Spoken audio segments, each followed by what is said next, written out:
Today on Spirit Outspoken, we're joined by Debra Silverman, a psychologist turned astrologer with decades of experience, including work with high-profile and celebrity clients. With a foundation in clinical psychology and a soul-centered approach to astrology, Debra weaves together spirituality and the wisdom of the four elements to help people understand themselves at the deepest soul level. If you were raised in the Christian faith and taught to be cautious of astrology, this conversation offers a grounded, grace-filled reframe, exploring astrology as a tool for compassion, self-understanding, and even conscious parenting, all under the belief that God's hand is present in every part of our design. This episode is insightful, healing, and expansive, and we're so excited to share it with you.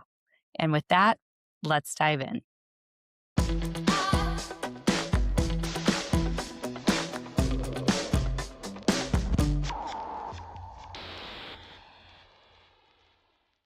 It's such a pleasure to have you. I mean, Spirit Outspoken is all about dismantling or demystifying a lot of other spirituality outside the confines of Christianity, right? So, what we do on Spirit Outspoken, we talk about rediscovering Jesus through mysticism, history, and science. And it's really hard to study Christian mysticism and totally decouple astrology from that. Because if you think about God's creation and the stars and the planets, And how did they find Jesus?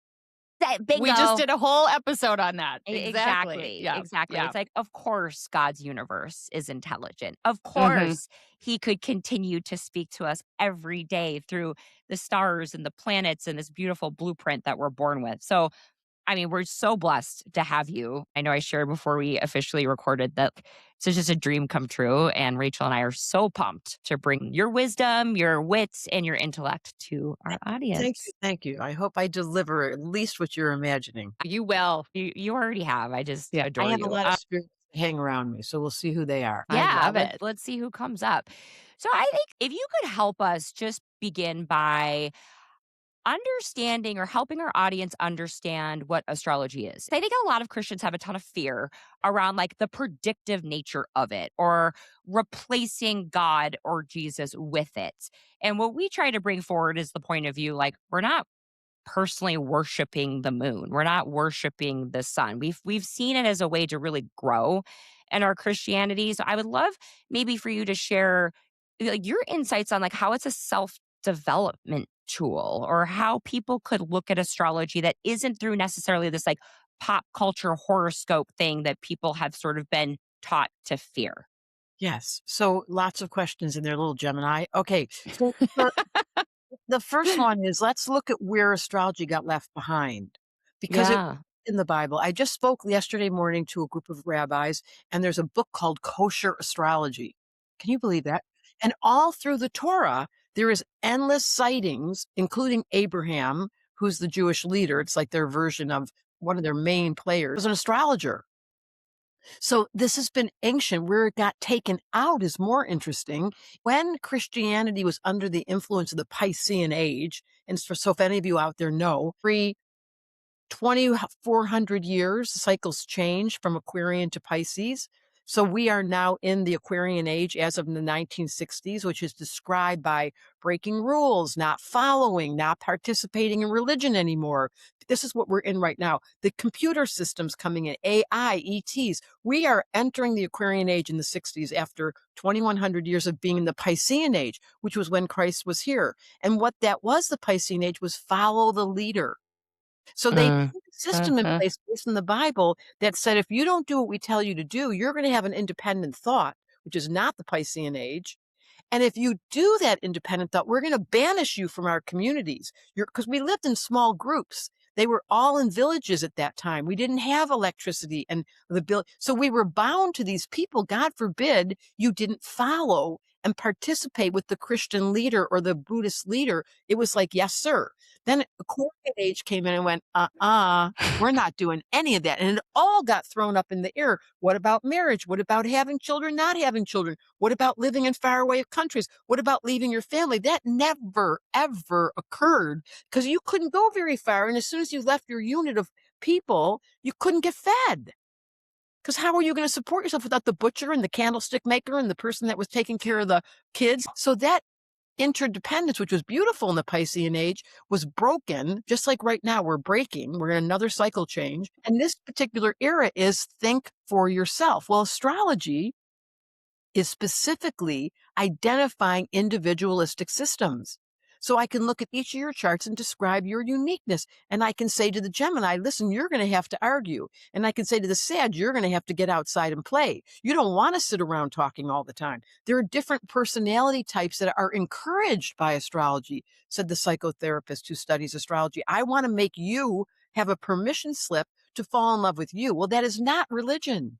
Religion is not think for yourself, follow the leader, do these commandments, and by the way, don't ask any questions. You just follow. Well, that is not what the Aquarian age is. So we're in this break between what was a beautiful system. The fact that we lived in small communities and we were bound to each other, we knew what it felt like to really know that we each had our back at the highest level. And people took care of the other kids, and people took care of there was, everyone from the matchmaker. You didn't get to choose who you wanted to marry. That was all put in place by a small group of people. Now you don't have to get married. And you can be a he, thee, or she. I don't even know. I don't know how to do those pronoun things, but the whole system is Aquarius now. So the truth about astrology, here's the part I love, is it's passed the test of time. It's been here for over 4,000 years. It was left in the back of the Egyptian hieroglyphics where somewhere they downloaded a body of information that allowed people to distinguish their uniqueness, their purpose for arriving here, and how to dance with each other by accepting diversity. Well, that's not happening. It's trying to. It's really trying during the Aquarian age to say diversity is acceptable. So all religions, I always say, who cares what God's last name is? Just so long you believe in God. I don't care if he's Jewish or Yes. or he's a Christian. I love going to church. And they look at me like I'm a soothsayer. I don't even know what that word means, but I think I'm a soothsayer. Or I'm something about me. I'm a naysayer. I don't even know. But just this morning, we were hiring someone who was I guess a born again Christian who I really, really wanted to hire. But after working with the idea of working for an astrologer, they were like, uh-oh, it's so against the program. This is back to the Piscean age. Pisces love to be told what to do. Now, they don't usually do it, but they love rules and they love to know the order of things. They sneak out in the back room and have a cigarette when no one's looking. I was just going to say, they're out in the backyard smoking. Exactly. And they're having a drink. But during the day, when they're in church, they look like the good little kid or person that follows the rules. That was the Piscean age. We all pretended that we fit in and we liked it. Then came this person today. I felt so bad. I was like, well, the program that our unconscious mind gets wrapped up in. This is the operating system that's changing. It used to be that I could tell you what was right and wrong and you wouldn't challenge it. You would just say, okay, mom. Right. Then the Aquarian age arrived and we were like, excuse me, why do we have to not have sex till we get married? Who made that up? Oh, don't you dare ask that question. Well, secretly, guess what everybody was doing?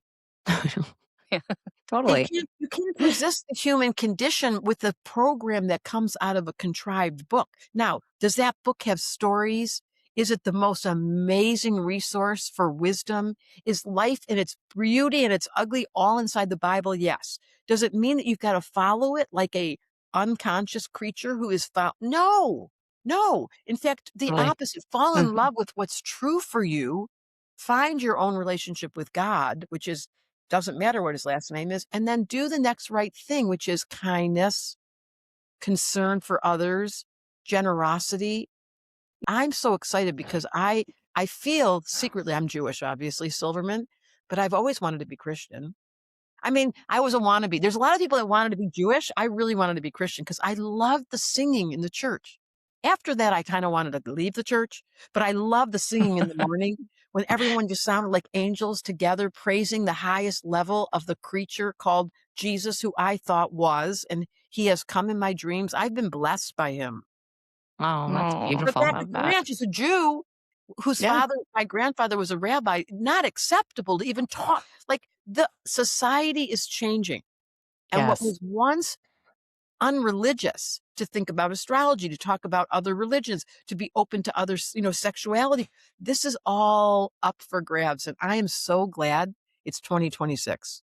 I am so with you on that. I just love it. We actually just had another gentleman on named Zach Helton, and we talked all about how exploring Buddhism can actually deepen our Christian walk. I love what you said there about that we have to pick something and we have to stay in one lane. There's so much beauty and wisdom in learning from other people, and there's nothing to be threatened by. And when we actually start harnessing, respecting, loving our neighbor as we're called to do anyway, it's amazing what starts to happen, right? And how our You faith have takes to off. unplug the program that Yeah. was super glued into your operating system when you were little. That's what just happened today with this employee. They were like, "I can't unplug you're absolutely Yeah. right with everything you just said. But when the operating system is built in with super glue that was put in place by thousands of years of religious order, it's hard. So you girls with a Sag and a Gemini in the room, you're stretching the boundaries. And thank you for doing that because we need permission to open up the mind. Permission. We talk about that a lot too, of how many people are so genuinely terrified. They've been, like you said, programmed a certain way, and the idea of stepping out of it is scary. And not only that, but then when you start doing that, now you have the projections from everybody else who wants to stay inside the box, and that just adds to it. So that's one thing that we're really trying to do here is give people permission to ask questions, to explore, to seek, to look at everything because people really are scared, genuinely. That's a Yes, scary thing. there's a beautiful story that I did on my podcast, a woman who had a near death experience. As a child, she talked to her grandfather. Since she was very little, she could see spirits, and her father was a minister. So Yeah. finally, when she was very little, and he pulled her aside and said, "Do you know what it is to be dead?" She was like 4 years old. She was like, "No," and he was like, "Well, your grandpa's dead, and you're talking to dead people." And she was like, "He's my best friend." He was called Judge. In the meantime, fast forward when her father was dying, he was still very Christian. He was running a church. He had this very last moment before he died that he was afraid that his own father wouldn't be coming to heaven because he wasn't Christian. And he had this download on his deathbed where his father came and said, "I can't wait to see you." It was like, how when they're dying, they often see Yeah. Yeah. and and then he realized my dad was in heaven and was with Christ, and it wasn't true what they told me. And right as he was dying, he was crying, saying, "All these years I had it wrong." And it's a Oh, very, very I have beautiful story. goosebumps. It was so moving. And this is the point. Yeah. You ladies know this on the near death level. When you leave here, they don't care what religion you were in. They No don't even way. care what you No. did with your stupid life. They think you're funny. You came down here to get it wrong. They knew you were Yeah. going to get it wrong. They were waiting to Yeah. see how you operate when you got it wrong. What they want to know is what's in your heart of hearts. Yes. How did you treat the neighbor? And how did you treat your family? And most of all, how did you treat yourself when no one was looking? Mhm. Couldn't agree more. And I think we're just trying to chip away at some of the fear to create room for healing. Because I think, that's the thing about astrology that I get so passionate about because, I have navigated some really hard stuff. And it's been really helpful for me to retroactively look at the astrology to see what was happening in those moments. And then it's giving me such peace and clarity because I'm on the other side of that pain. I'm on the other side of that trauma. And I literally thank God for it. Thank you for that experience. Thank you. And I can't believe I say stuff like that. But when I look back on the astrology, I'm like, oh my gosh, I see You what it had was doing for Saturn me. in Scorpio. Did you know that? I did not.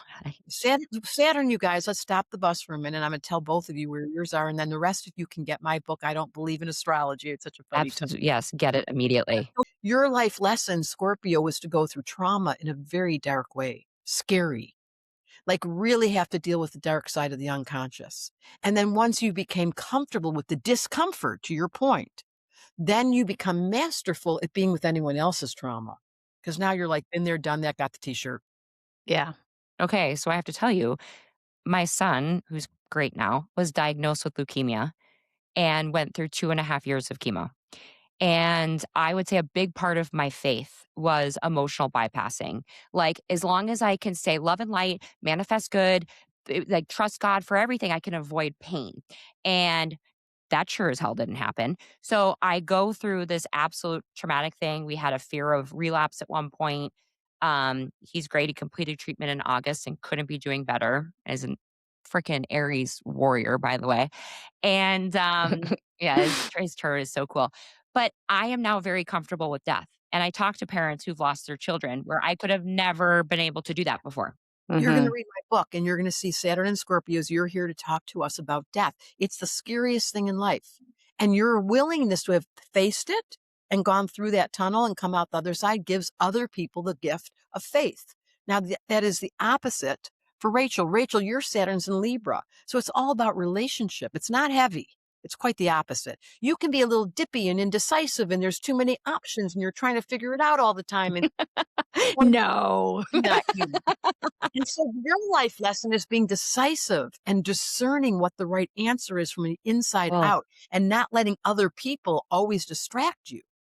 Am I my right or God, am I I right? feel that. I mean, this podcast, I always say Jace has been great for me because she kind of like pushes me off the diving board, But for me to come on and talk about something that's controversial, right? And then have Mhm. everybody's opinion coming at me. I mean, I was like a deer in headlights and, trembling when we first launched this. And it's amazing how much freedom I found of just, it's okay. I don't need to convince anyone. I can share my Receiving get information. approval from people. And Yes. so look how different your two life lessons are. One has to do with death and the dark side and really facing scary. And one has to deal with the people's opinions and the approval and trying to get always what shapeshift what others want of you and to stop doing that. My God, yes. So that's so clear, you guys. If you know these two, which clearly you've been listening to their podcast, but I can look at anyone's chart. And that's what's in that book, I Don't Believe in Astrology. You just look up it's the most important influence because why? We come to this planet with a series of promises before you get here. Like you two promised you were going to work together. And when you I believe find it. of course you did. And when you find the person you're supposed to work with, or you're supposed to marry, or you're supposed to not marry, or you're supposed to have fights with, or you're supposed to be ghosted by, and you see it on a list on the other side with your name on the file, you're like, really? That was all written in the stars that these people were going to hurt me or support me or be my super best friend. That is written. Now, you can't see the file till you get home. Ha ha. So in the meantime, you think everything's wrong. Like that wasn't the right first husband. And that wasn't the right father you gave me. Excuse me? Are you going to challenge God's will that you can't remember because your operating system is so limited? I'm sorry to tell you this. The very first line of my book is you couldn't get it right if you wanted to. It was a setup. You're supposed to get it wrong here to get it right. That's how it goes. Wow. So, can you talk a little bit about the difference between that and free will? Like, how do those two things Mm. dance together while we're here? I love these the Sag and the Gemini. Like, let's ask the biggest questions and just in a row. 1, 2, go. Okay, so here's how it goes. You can choose if you want mustard or ketchup. You can ask for extra crispy fries. You can ask that you don't want to have meat all that's free will. Where there's no free will is that husband you got, is the parents you Got got, it. is the religion you were handed. That was written down. Now, where free will comes in is are you going to stay in that religion? Are you going to stay with that person? Are you going to have the freedom to be able to be big enough and strong enough to say no? There's the free will button. And it doesn't get Got it. established until you wake up. Because while you're in the religious order, you can't get out of the grip. That's Pisces age. The Piscean age had no free will. You're going to marry this person. I'm sorry, no vote. The Aquarian age now, free will is entering very minimal.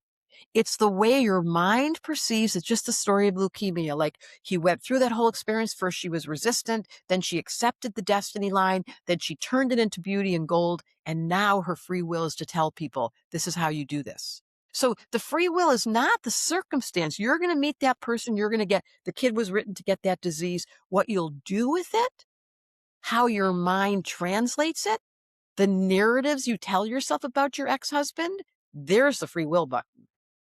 That makes total sense. That does Yes. make total The sense. response is always ours. Yes, and I think like Okay.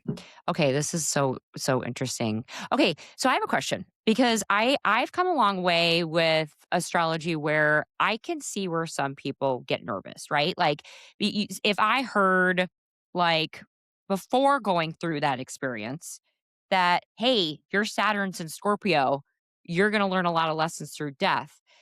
I understand, like, for me, this is where the trust comes in, and it's like, I trust come what may. Like, I trust in my destiny and God's purpose for my life, right? That's where it comes in. But what would you say to people that are like, "Oh my gosh, if I have Saturn, if I look on my chart and I see Saturn and Scorpio, I'm fucked," right? Like, what would they what would you say to that, you know? No, first of all, God's not having a bad day when she made Scorpio. So let's start there. So there's nothing wrong with any sign. If you have an astrologer saying, Beautiful. I don't like one sign, something's wrong in the picture, just move on, scroll to the next astrologer. You'll find one. The point of Scorpio at the highest level, Scorpio destroys the ego in the quest of the soul. The Scorpio is ruthless. The Scorpio is the only sign who will destroy their comfort to go towards God. Ugh, Mm, oh my I gosh, mean, I that's isn't this the most beautiful. that beautiful? Yes. cry because, like, it was so hard, right? Like, I wouldn't wish it on anybody. And I know people think I'm nuts, but it's like what you just said is exactly the experience. Like, It's made you so strong, and your loyalty and your devotion is so intense. So, unfortunately, this is my very first book, which is called The Missing Element. It's no astrology. If anyone's scared of astrology, the first book, The Missing Element, is pure elemental. And what it mm, talks about specifically to this is the lessons. There's a whole chapter on crisis. The life comes through crises, and I can tell you based on your chart. In your case, it'll be death, and in your case, it'll be relationships. That's what's going to happen for you, Rachel. They will Mhm. challenge. And then once you know it, yeah, it's a scary. Let's just start there. This place is scary. Being alive, Mhm. what's happening today in all over the planet politically is it hurts every day. I feel the weight in my heart. I do therapy yes. regularly. I have a unicorn for a therapist, and she said to me this week, "You seem so sad." And I was like, "Absolutely.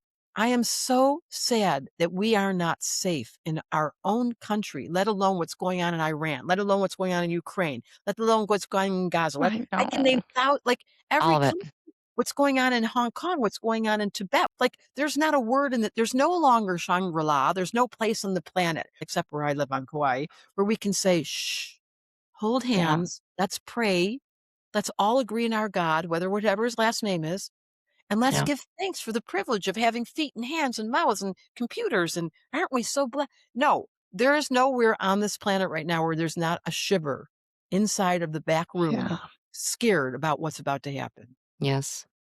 So all that is to say it's scary. And astrology, the gift of astrology, when you know you've got Saturn and Scorpio, and I don't say it's about death per se, it's about strength of character who can endure pain without moving away. They'll stay still in the dark. Let me stay in the dark without resistance because I know that God is there. Mhm. Now, that's the high road. But you're right. When people say Scorpio, they get scared. When they say Libra, they get all excited because Libra's like the dippy fun factor always looks pretty. So there's different variables, and you're going to find out in your chart, what did I sign up for? That's a Yeah. good question. What was my agreement? I can't read the Akashic records, but I can study astrology. Yes.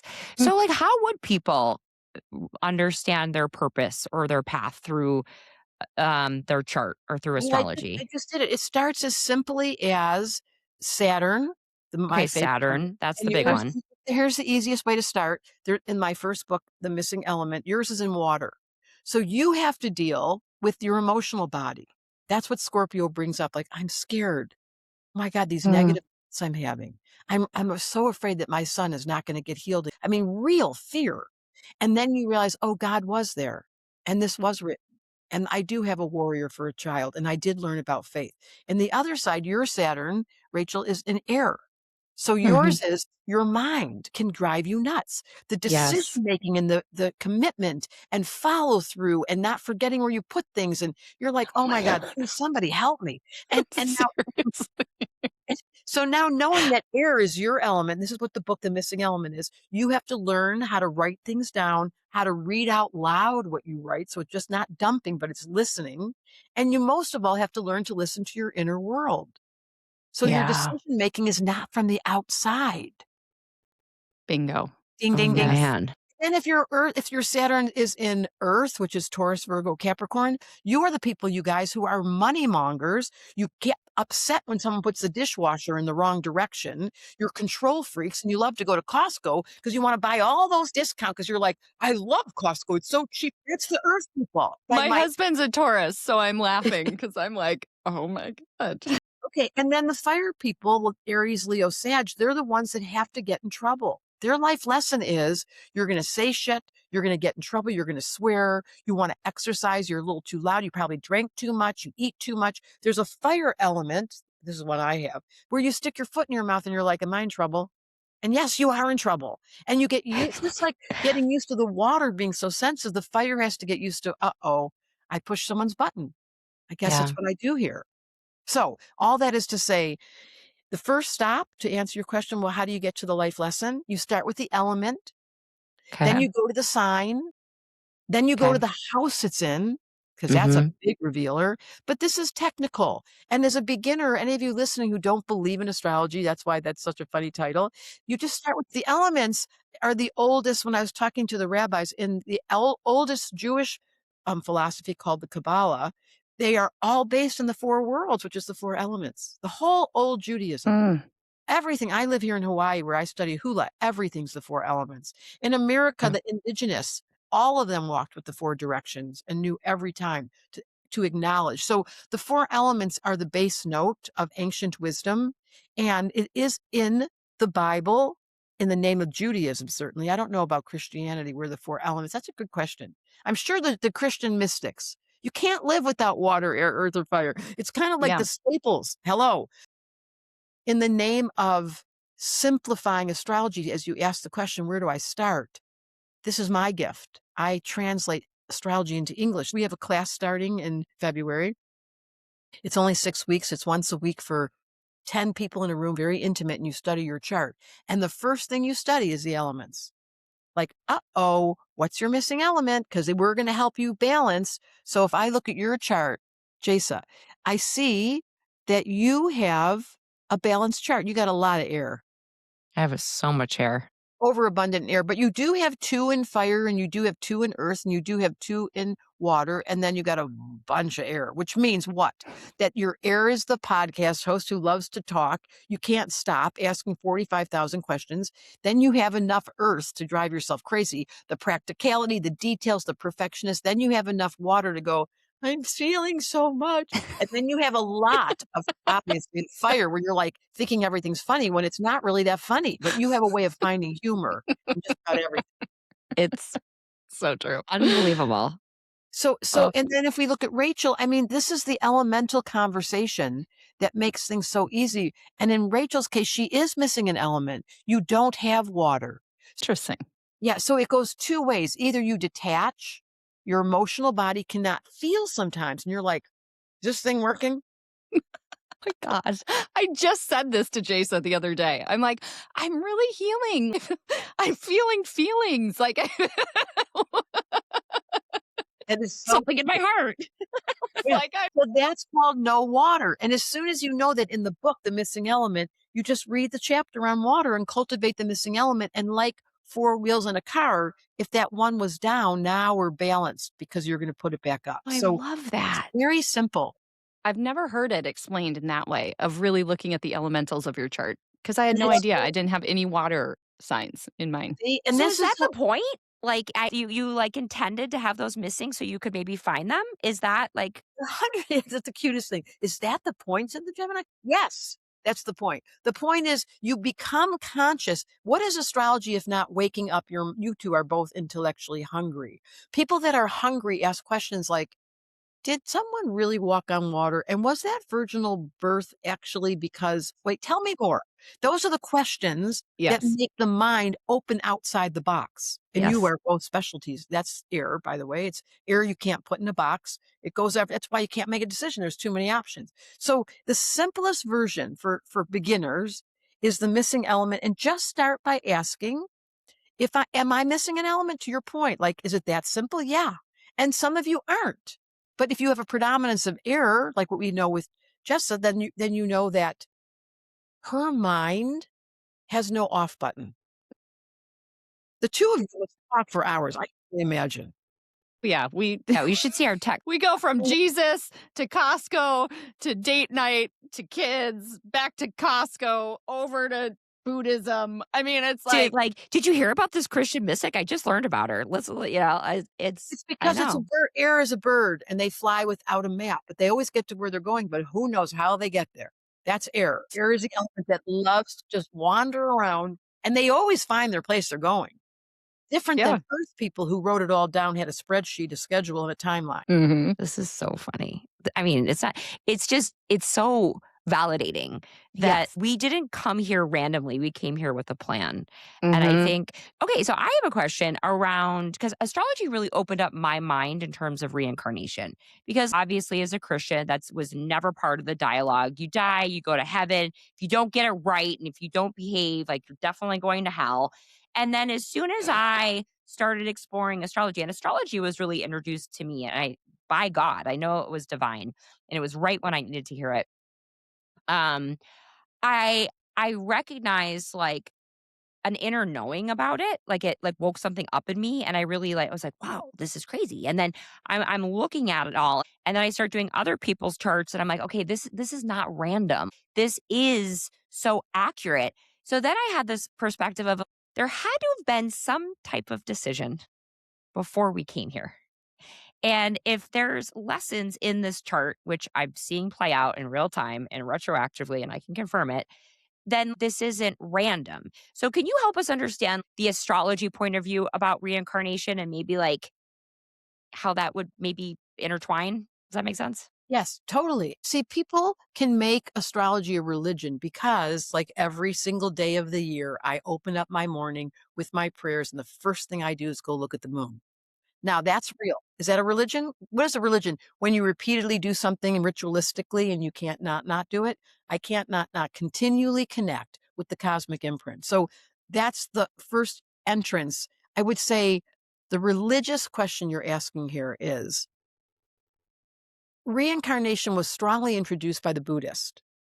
And they have proof. I don't know if you know about this. There's a film inside of YouTube with a Rinpoche who's the head of a order when it comes to Buddhism, like the priest or the rabbi. And as he was dying, he had an attendant throughout his life because he was a high person in the order. He told them, this is what happens to Dalai Lama every time. I'm going to reincarnate in this town with these parents' initials, and I will be back. And at 4 years old, they go, I swear to you, they go to all those people in that area that he warned them about with those parents' initials. And they put on a table his skull cap, his beads, his spectacles, his prayer book, his prayer shawl, all of it sitting on a table. It's a little 4-year-old boy. This has actually been documented. And they pull all the same things that he used in the last life and hand it. They then take him to the Dalai Lama. The Dalai Lama recognizes him. They take him away from his parents. And he becomes the next version of the Dalai Lama or the Rinpoche. For the Dalai Lama, this is the 13th lifetime in a row where he literally tells them where he's coming next. Didn't know this. This is So nuts. It's on YouTube? Yes, it's called The Forbidden Child. It's the actual old video story. And you see the man die. You see the little child come back. You see them introduce him to the Dalai Lama, and you see him go off and to leave his parents. And so this is just one example that I never saw. I couldn't believe it was recorded. Hard to find. Good luck finding it. The point of that story is reincarnation was strongly introduced in the Buddhist practices because they have memory. Because why? They meditate. See, what happens when you study religion is you've got this book distracting your mind, giving you instructions, reducing your ability to think for yourself. And the next thing you know, you're just repeating what you're reading. What Buddhists do is they give you a high mountain, the highest mountains in the world in Tibet, and they say, shh, now I want you to sit quietly and learn how to turn your mind off. Christians and the Jews are like, what? Without my mind, the Bible.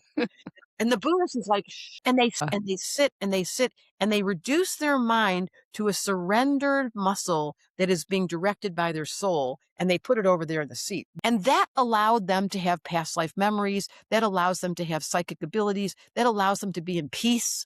You know, all these little Buddhist men that are walking around the world right now, we look at them and you know what we see? Sweet. They don't have much to say. But Dalai Lama, go read. I've read all this stuff. He is not an intellect.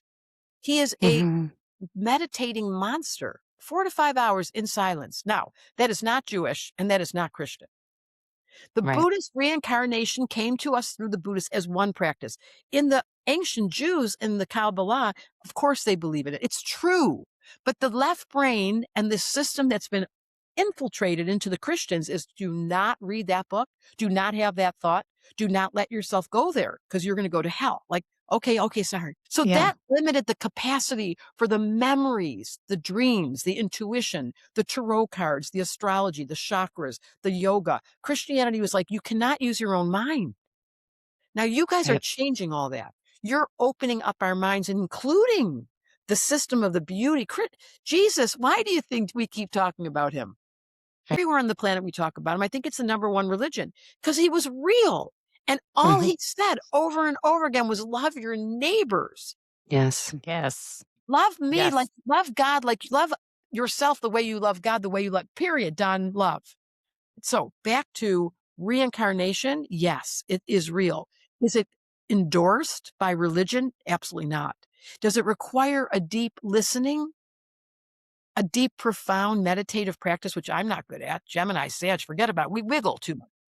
If you're a Taurus or a Cancer or a Capricorn, or you've really learned the practice to sit, that's a different conversation. And that they aren't going to be a podcast host. They're going to be sitting quietly, actively choosing to open up the inner world. And for some of them, the reincarnation memories activate. I have memories. I have dreams. I have a very live, active right brain from when I was very young, which was embarrassing and scary, and I couldn't tell people. And I knew very young when I first got on a horse. I guess I must have been 12.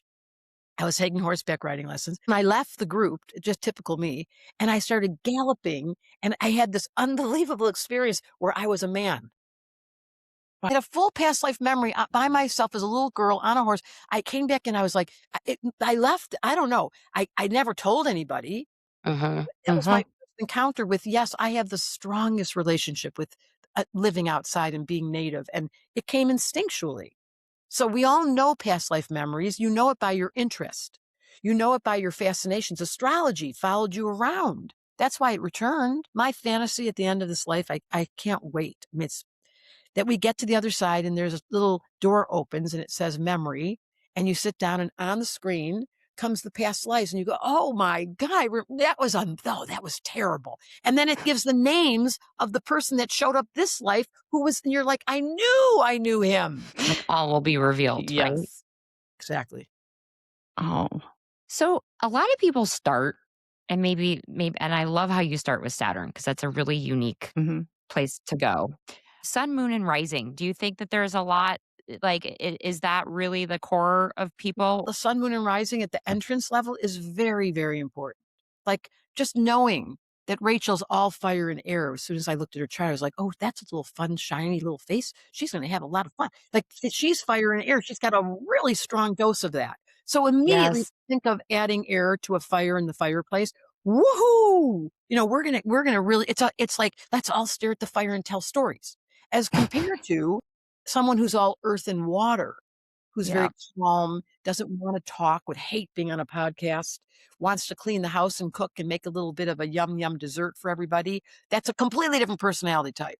Yeah. So, the sun, moon, and rising describe your outer ego. Raise your hand if you have an ego. Everybody. Yeah.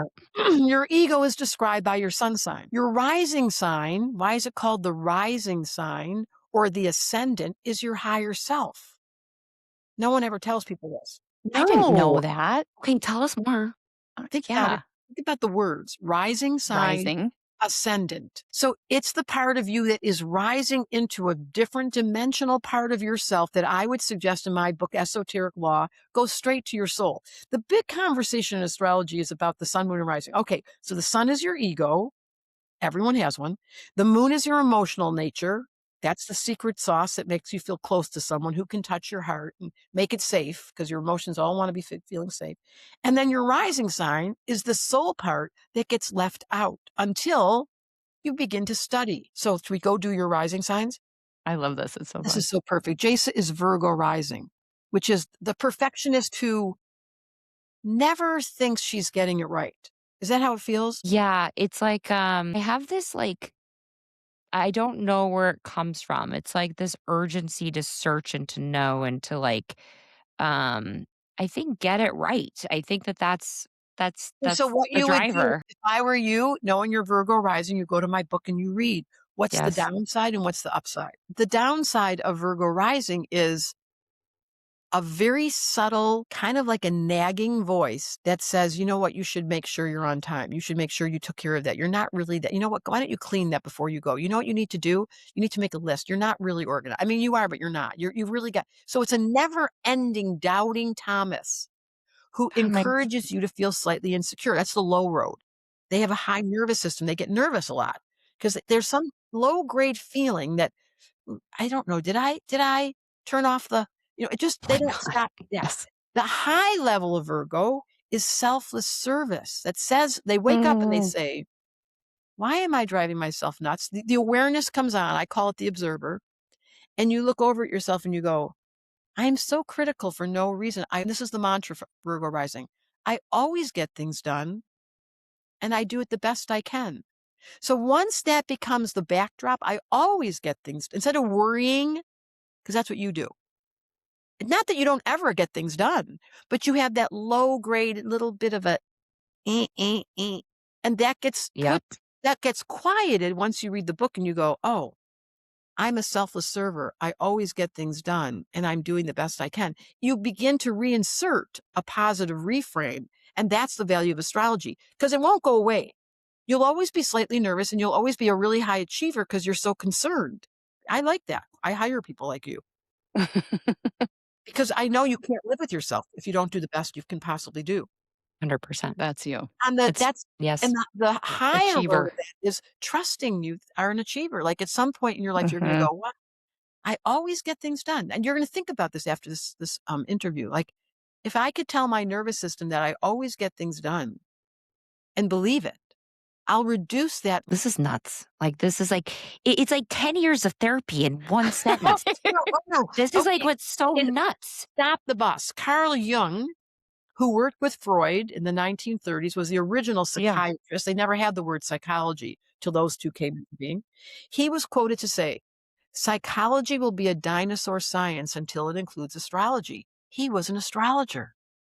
No one ever No. tells I you. didn't know. Did you know that? I read that Carl Jung was like studied it, understood it. Yeah. That needs to be an episode. I know. Just taking notes. I Here we know. go. Okay, do Rachel's. So Rachel's, it's so cool because she's a double Sag. So not only is Yeah. her ego a Sagittarius, her sun sign, but so is her rising sign. So that is a running start of being a very soulful being because her soul and her ego are standing so close to each other that you came in living under a lucky star, Rachel. You got the cards of being blessed. For some reason Huh. in this lifetime, they said to you, you're going to laugh when no one else is laughing. You're going to always seek the high road. You're going to always be generous. You'll never understand people that keep their money so tight in their pockets.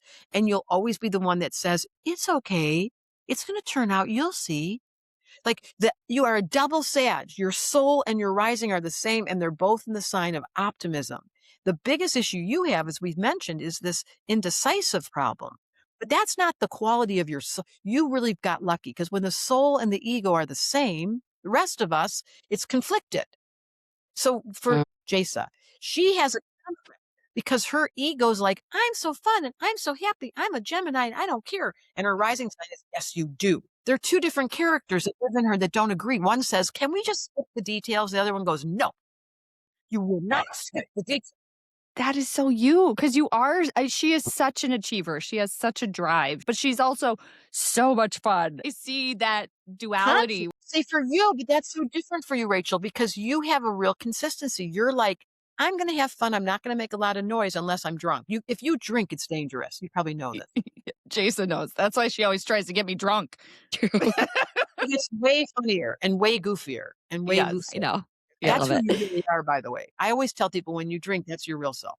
But anyways, the point of that story is your soul and your ego are the same. And when the rising sign and the sun sign are the same, it's kind of like I always think of it as when you're learning how to bike ride and your dad's behind you and he helps you get the running start. He holds you and so it's really easy. That's what the soul and they're both a team sport and they're helping you get to the soul where the rest of us have conflict. You don't. So that's lucky. That's And what is interesting. lucky?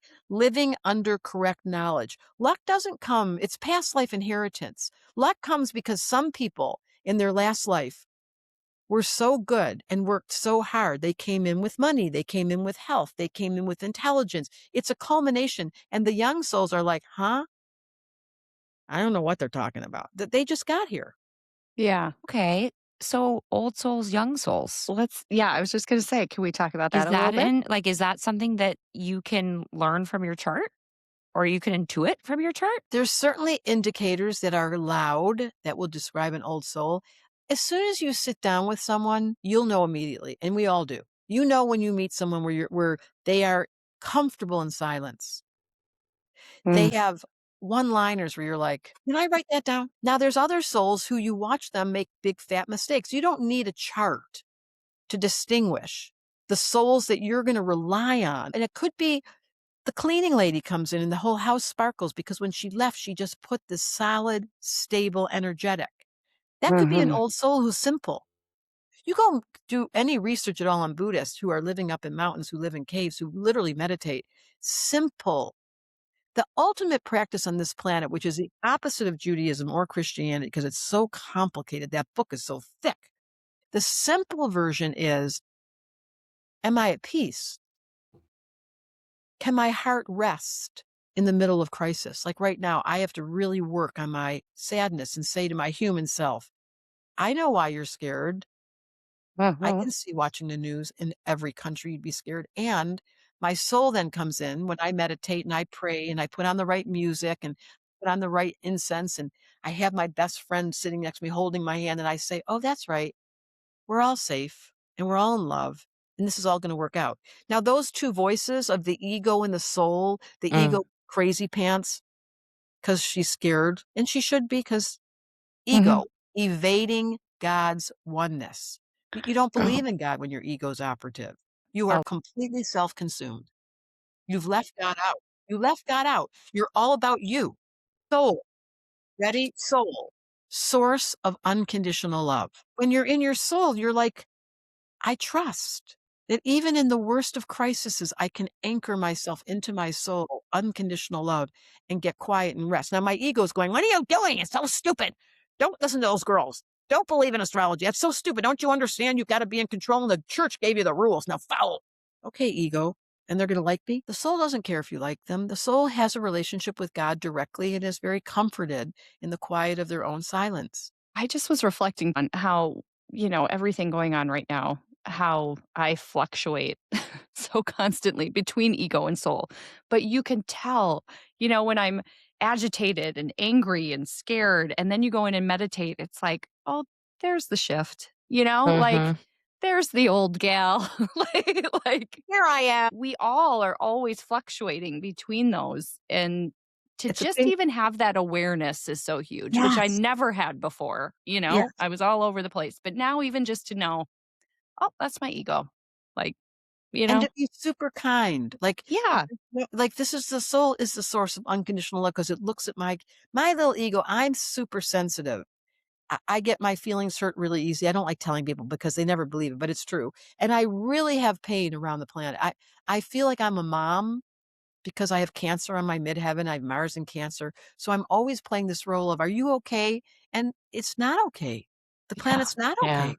So I can't get comfort. They say you can only be as happy as your most unhappy child. It's true. But at the soul level, to your point, as soon as I meditate, I'm like there's an Yeah. entirely happy, yeah, joyful existence that lives one block away from here where everyone leaves me yes, alone.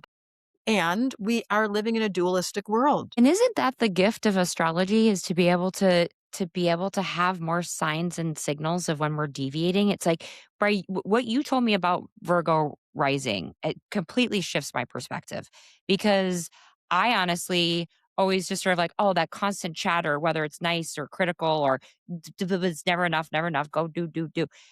I always just attributed to like a chatty Gemini mind and never being able to turn my mind off. And like so it now I have the awareness with tools to get me back to really where I'm supposed to be. Like, is that not the gift? That is the gift. mhm, To give people back to themselves with a permission slip that says, on the top of the sheet, compassion. First of all, it's so helpful to articulate that, what you just said. Oh, it's the Virgo rising who's conflicting with the fun, trusting Gemini. Yes, your mind goes overhead, but it's very positive until Virgo comes in and goes, no. It's a critical part that makes you nervous that you're not going to get it right, which is impossible. Because that's what Rachel keeps saying. You're a high achiever. You know you are. But the Virgo undermines you until you get to the high road. So the whole book describes the low road and the high road. And the low road is definitely based on an ego expression.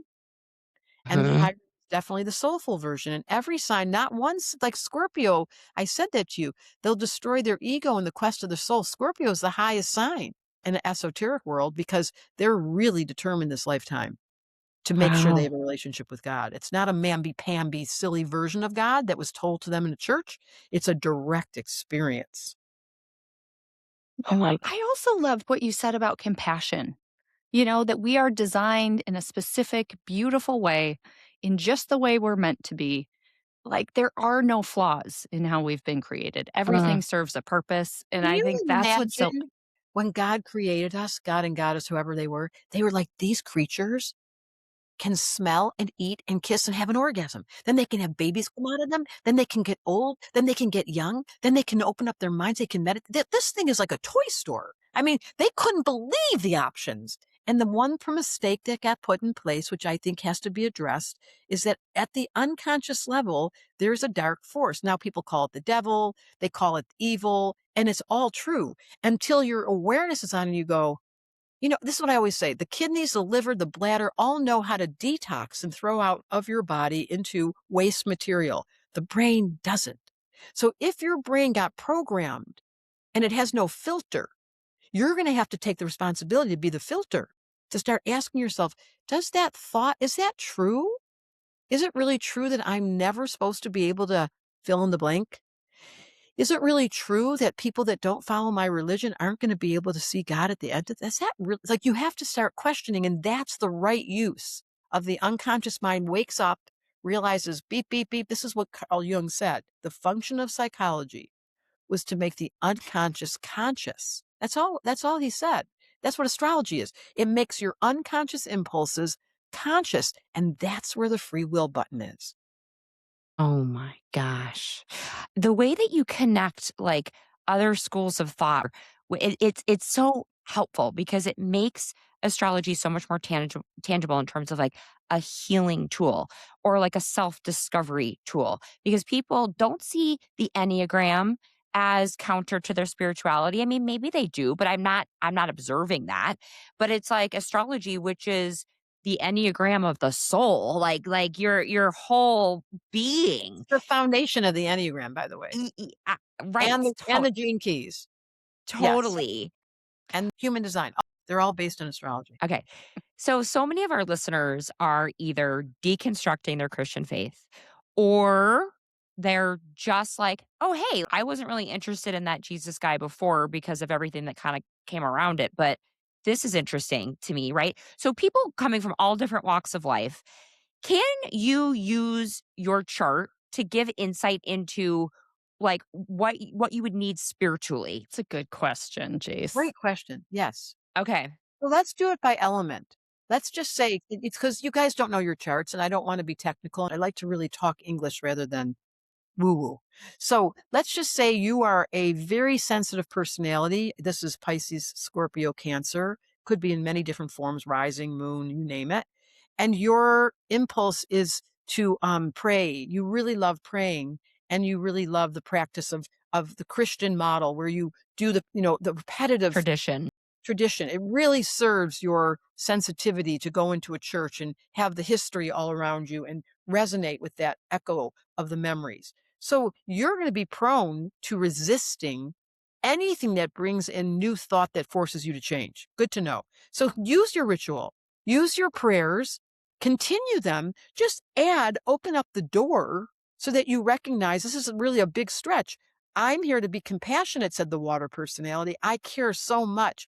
Rather than freezing my water and getting hardened with hard beliefs that my family instilled, why don't I melt the water and continue to love and be gentle and pray for everyone? That's a reframe for those sensitive people who are by nature, they are loners. They're inside their own temple, their church. Then they don't want to mix because they're afraid of losing their past. Well, imagine that you're a healer. And not only are you here to pray for yourself and for your family, pray for the whole planet. That's what I want to say to the water people. Okay, so let's leave that over there. That's the ritualistic patterns they have, is to be in meditation, is to be in quiet, is to be in church. They really have a need for stillness and being in their empty spaces. Like those people, I love those people. They don't talk much. And therefore, they should be invited in astrology to accept that you are not the social animal, permission to be the witness, the watcher, the observer. Then we have the second category that we have, Rachel, in error. If you're someone that reads and has been studying and you're a theologist and you can't get enough information, you listen to these podcasts, your mind is indecisive because there's too many options, then you're naturally, as a spiritualist, you're going to find yourself caught secretly in indecisiveness and doubting. You're going to be the one that really lives with doubting Tom as compared to the water one who's doing the thing every single day. This one's like, I think I had too much information and now I'm really curious and I want to listen to these other things. Is this bad? Am I being bad? And they start to really judge themselves for being, yeah, this is so you, Rachel. They start to really judge themselves for being so open-minded. Well, your spirituality requires intellectual stimulation. You need to read and write and take classes. This is how you get closer to God. As compared to the water person who's sitting in a temple, being in meditation, going into, yoga, and they don't want to talk to you. That's a really important thing to have permission for the air people. That makes such So sense. how do you decide who's an air person or not? Well, if you're listening right now, you don't even need to figure it out. You can read the book, The Missing Element, but if you're the person that's water that can't talk and likes to be alone and wishes you were with just animals and kids and everyone would leave you. If you're air, Rachel's nodding her head like crazy, where you're intellectually reading and studying and asking questions and asking million questions. And yeah, but is that me? Because I have a bunch of Gemini. Yes, Yeah. absolutely. You. Okay.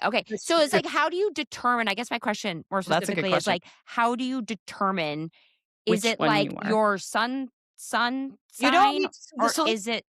let's start with your audience that doesn't have their chart in front of them. So let's not make this complicated. Let's just say if I'm speaking to you and you are a nonverbal character who doesn't like to be around people, you're water. If you hear me talking about air and you realize, wow, I can't stop thinking, I can't stop reading. I listen to podcasts all day and I scroll on that computer. I think it's the funnest thing, social media. And by the way, what did I just say? If that's your personality, you can't remember where you put things. Yes. Then that would be error. And your spiritual practice has got to include podcast and listening and taking classes and reading. You will be starving if you don't feed that. Just be careful and discern who you're studying with. Make sure they're speaking in a way that's real, that you're not just getting lost in your head. Third category, earth. You'll know. And by the way, we should have a bit of all of these. Let's talk about that. But one should really stand out. And obviously that would be error for the Gemini. Earth, if you're someone that loves rules, and you're looking for a system, this is where astrology really fits for the earth people. You want instructions, you want laws, you want codes, you want to know what the way religion is. You don't want to have someone telling you something and being inconsistent, and you want to know exactly how it applies. You're a manifesting person. You want to use your spirituality to make your dreams come true, and you're a practical business person, and you're serving people. And by the way, that's spiritual. The business can be very spiritual when you're sharing and you're being a philanthropist. I'm a businesswoman and I use my practical world. My company has 50 women, and all those women, I love that I get to share and send presents and give them, perks and what I apply my spirituality in the middle of work. Now, if the earth people were once very religious and they feel bad because they lost their practice, this is your audience. And they're being challenged because they can't really go to church anymore and feel comfortable because you're too practical and you're knowing what they really are doing behind the curtain and their finances are. So now you get to be the one that role models. The earth people are the leaders who simply by their living does a really good job taking care of the neighbor's kids, driving them to school, taking care of the gardening, taking care of the food. That's a religion. That's what the Buddhists talk about. Simple practices can be very spiritual. Cleanliness is holy. So if you're a clean freak and you drive yourself crazy because you think something's wrong with you, that can be a spiritual practice. You're actually respecting the physical plane with enough care that you're making this earth holy. Good job. So that's religion. That's where I'm reframing. And then the last one is the fire people, who are the party animals who drink, and they have like such a loud voice, and they're so opinionated about politics, and they really are opinionated about religion. And they're like, "Oh." Your job is to make sure that you know when to stop. Because you get so upset and so fired and so opinionated and so strong that you aren't even listening to this podcast because you're too strong opinion to ever be open to having alternate astrology. Well, that's the quest. The quest for these fire people at the spiritual level is to say, I can stop. I mean, I just want to make sure that I'm not impulse control out of control. Like, I want to know that I have some free will. And that is the humbleness of the fire personality to say, I'm sorry.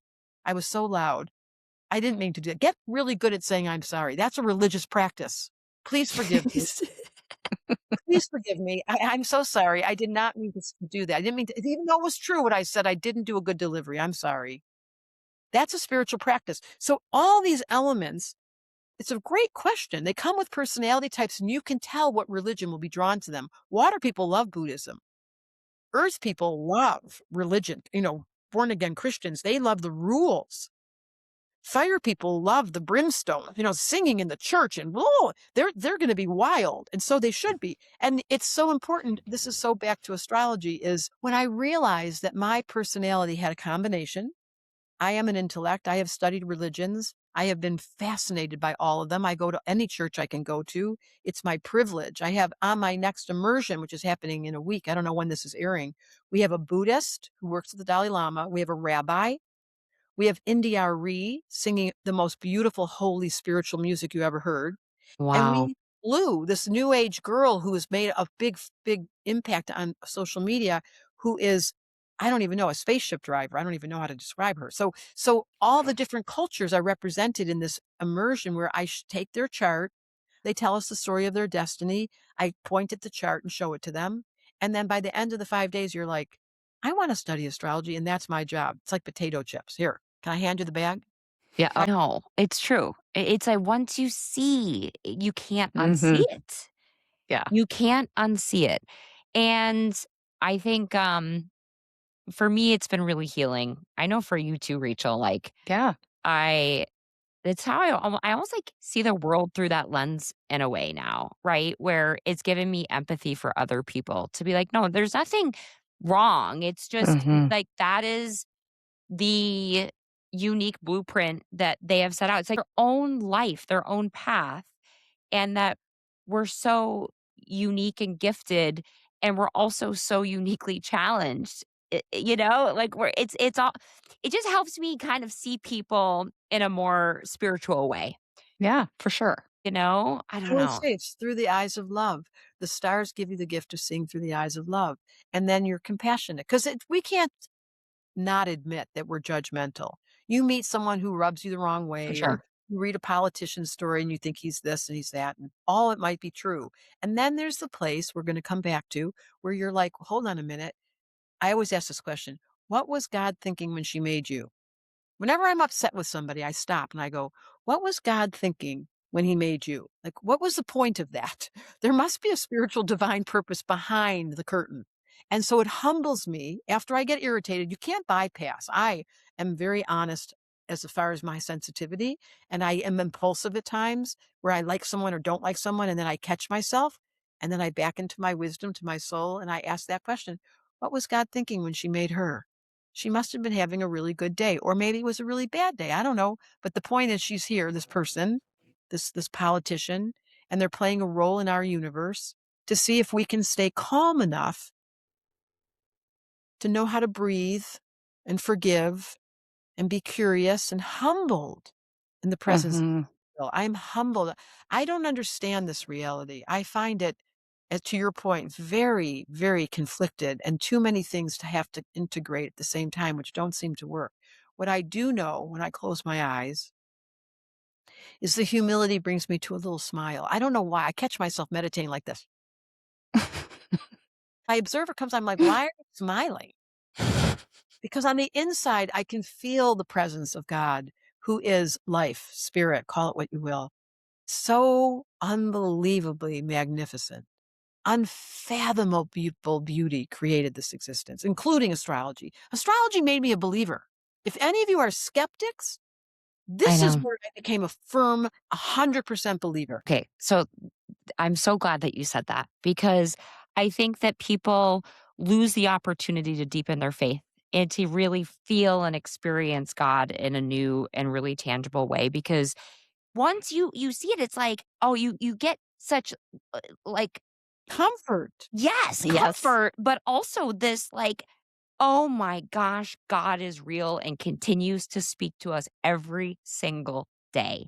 And like, how gorgeous is it that a God created this universe and for us that we don't understand and we experience pain on earth, we have a way to understand and to see clarity and then feel like really held through it all because there are no mistakes, right? Like there's free will and there's decisions and there's repercussions, of course, there's all of that. But our design and why we're here and what we're experiencing, God's hand was all over it. Yeah. I think it's been so especially important and beneficial for me as a mom, to understand my children better, to understand why I have one who pushes and is persistent and won't take no for an answer. And I know it's going to serve her well, but to just see, no, she's made this way for a reason, and this is what she's here to do. I don't know. It's just been so amazing that way too, to have compassion and One of understanding my and best stories is I have a child who's now a full grown man, double Aries, and he came home from school when he was like 12. And he said, he came in looking sheepishly and he said, I got in so much trouble today. I was like, what did you do? And he was like, all the teachers put me in a circle and started telling me I hit the bully. Now he was a double Aries. I said, excuse me, who in the world's going to hit the bully if it's not a double Aries? He couldn't answer this. He couldn't yes. answer it. It was like, someone has to tell this kid to stop hurting other kids. So, and I said to him, you know what? I'm so proud. He was like, you're being yourself. If you weren't Yes. that impulse person that had the ability to step over the line of what you're not supposed to do, the bully wouldn't have gotten hit. So I'm okay with that. Yeah. And doesn't that give you peace as a mom? Like Yes. it's the hardest thing as a parent is like you get these kids that come with zero manual. They all come out different. That's the other Lots thing of about bad reasons. astrology. Yeah, it's like I'm almost like, oh my gosh, like maybe genes have nothing to do with this, right? Like I'm looking at their charts, I'm like, it's all here. But I think like it gives you peace as a parent because then you're not like, oh my gosh, what am I doing wrong? My kid's hitting a Yes. bully. You're like, no, this is all it, right? And your job is just help him be the full expression of himself. Doesn't that take all the relief away? Like, Yes. I don't have to course correct. I don't have to micromanage. My only job as the mom or as your parent or as a guardian is to help this being, this soul be the fullest expression of who they came here to be. Amen. Mhm. Oh gosh, Deborah, you're such a I blessing. know. This has been That so that was fun. such a prayer. That was such a prayer. I thank you for that, and this is one of the longest podcasts I've done in a long time, but and because of the chemistry, and you can see the chemistry between the 3 of us and the Yeah, depth that we just went to, and especially ending with children, because the children are entering into an era where they're inheriting from us AI, and we're gonna have to really help them keep their hands on their heart and in their yeah. prayer sessions, like knowing how to pray and knowing that the invisible world, not the outer world, but the inner world is a resource. No one ever told me that. I know. I think this is really interesting because I think like moms are really struggling right now and Mhm. they're hungry to help their kids stay grounded and to navigate all of these unknowns. It would be really cool if we did an episode around children and how to like I how we love can that. yes, like tune into astrology to help parent them or guide them in this new age. That would be really interesting, Deborah. And I haven't seen anybody do that Nope. Yeah. For really. 10 years in Vancouver, Canada, I wrote a column called Thank Heaven for Little Stars, and it was about mothering the different children. So that was a very big fascination I had. And so that conversation is so important. We do have someone that specializes, Tara, on our system. If you look on Luminary Parenting on Instagram, she Oh, specializes just in parenting and astrology, and she is that's Cool. cool. so That I is would so really include cool. her. Yeah, I feel like she's got the mastery.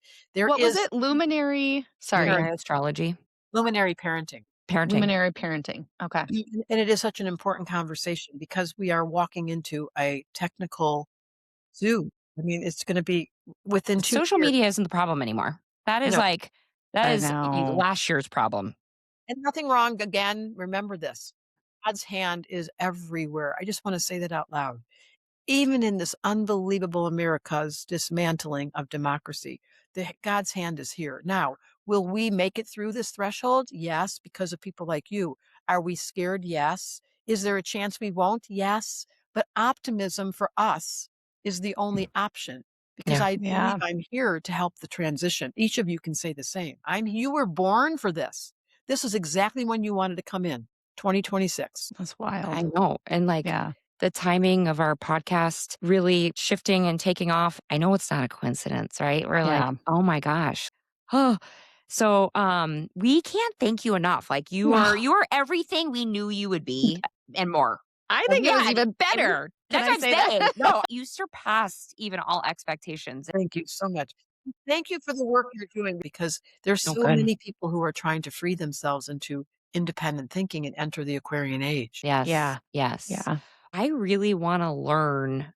Okay, well, guess what? The school starts February. You have to just sign up. So the school only opens twice a year in September and in January. So we're at the January spot. That's the only time it This is opens. crazy. This is so timely. Of Yes. course. It's And then not a coincidence. And then the other thing is we have a program called Tell Me a Story where people write. It's a writing class, so you can look up tmas.co. And then the last thing is if anyone wants readings, I don't do readings, so don't look at me. But I have 24 certified astrologers, and I do this game called Matchmaker, Matchmaker, make me a match, find me a find. And I look at your chart and I look at one of the certified astrologers and I match you up. And it's the best game in town. So if any of you don't know where to start, and you wanna get a reading, but how do you trust? How do you know? They've all been through my program and it's rigorous. So they've gotten to the point where they're certified. Love Amazing. that. So much in this life as I reach this eldership role, and I'm beginning to see I never knew. It's so funny to say this out loud.